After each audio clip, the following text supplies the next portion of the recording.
más bebés y más inmigrantes. Eso es lo que nosotros, en aquí Fernando Aquino, en Jerónimo Show, les recomienda a este país para resolver el problema de la inflación.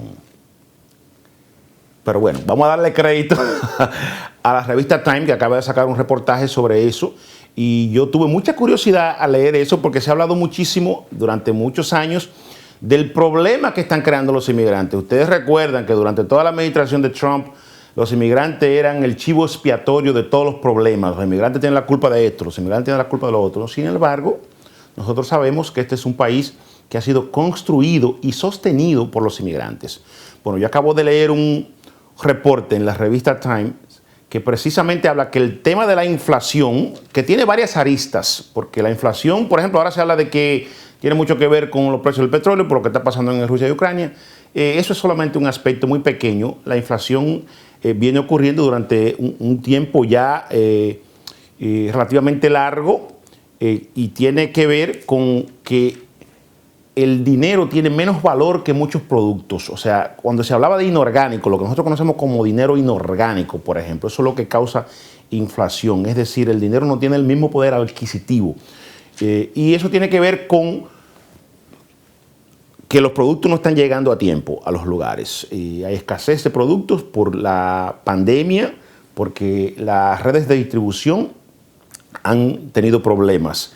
Y también tiene que ver con lo que dice el reporte del Times, de la revista Times, en que no hay una fuerza laboral suficiente para llenar los puestos de trabajo, señores.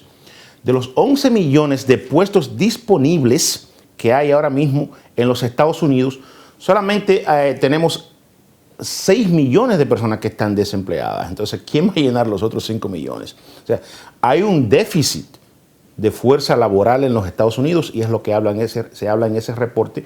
Y parte de la causa tiene que ver con que la población de los Estados Unidos está envejeciendo cada vez más. La gente se está retirando más temprano. De los 5 millones de personas que dejaron de trabajar, o sea, de estar en el mercado laboral después del 2020, unos 3.4 millones fue que se retiraron temprano. La pandemia tuvo mucho que ver con eso. Mucha gente se retiró porque siente que tiene suficiente dinero para poder disfrutar sus últimos años, pero el resultado final de todo esto es que hay un déficit laboral y hay un déficit de personas que tengan capacidad para entrar al mercado laboral. Y también se incluye ahí de que no hay suficientes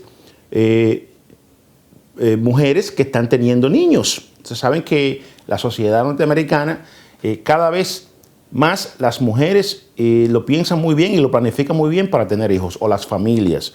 De hecho, el census el año pasado determinó que la población de Estados Unidos solo creció un 0.1% en el 2020. Es el año que menos ha crecido la población, en que menos crecimiento ha tenido la población.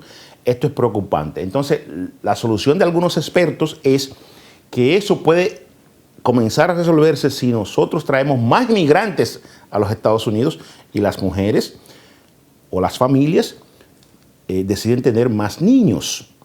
Es más fácil traer a los inmigrantes, hay mucha gente que quiere venir a este país y yo me sentí muy bien cuando leí eso porque creo que en cierto sentido se reconoce el papel que han jugado los inmigrantes en este país, que ha sido de venir a trabajar. Eso obviamente tiene otras implicaciones que tienen que ver con la globalización en todo el mundo. Los Estados Unidos ha empujado muchas de las labores que los inmigrantes hacían hacia otros países en donde las empresas pueden obtener una mano de obra más barata. Nosotros sabemos eso, viniendo de países en donde se han establecido zonas francas, donde la gente trabaja en condiciones paupérrimas por muy poco dinero en salario y también con muy pocos beneficios. Entonces parece que el mundo está despertando. La gente quiere trabajar, pero la gente quiere que se le pague un buen salario y eso es justo. Ojalá que todo esto sea ponderado de manera justa en los hemiciclos donde se toman las decisiones para que los salarios suban, para que las personas puedan ser remuneradas de una manera justa y que también podamos comenzar a resolver este problema de la inflación trayendo una nueva fuerza laboral a los Estados Unidos.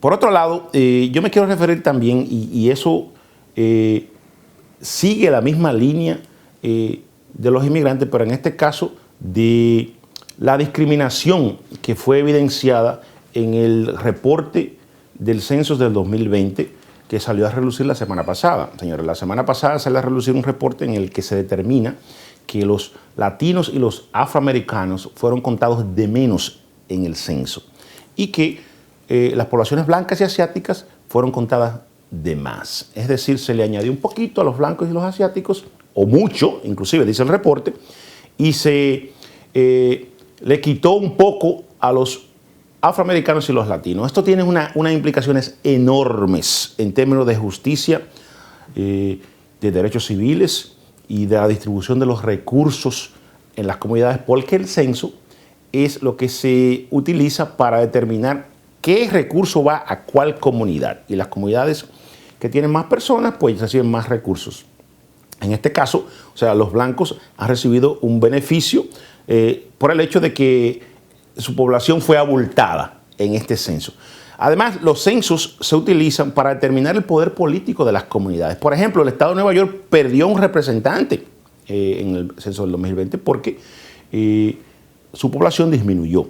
Y eso tiene un efecto en los colegios electorales, que son los que últimamente deciden quién va a ser el presidente de los Estados Unidos, porque los colegios electorales son una combinación de los representantes de los estados más los senadores. Entonces, señores, esto que acaba de ocurrir es una evidencia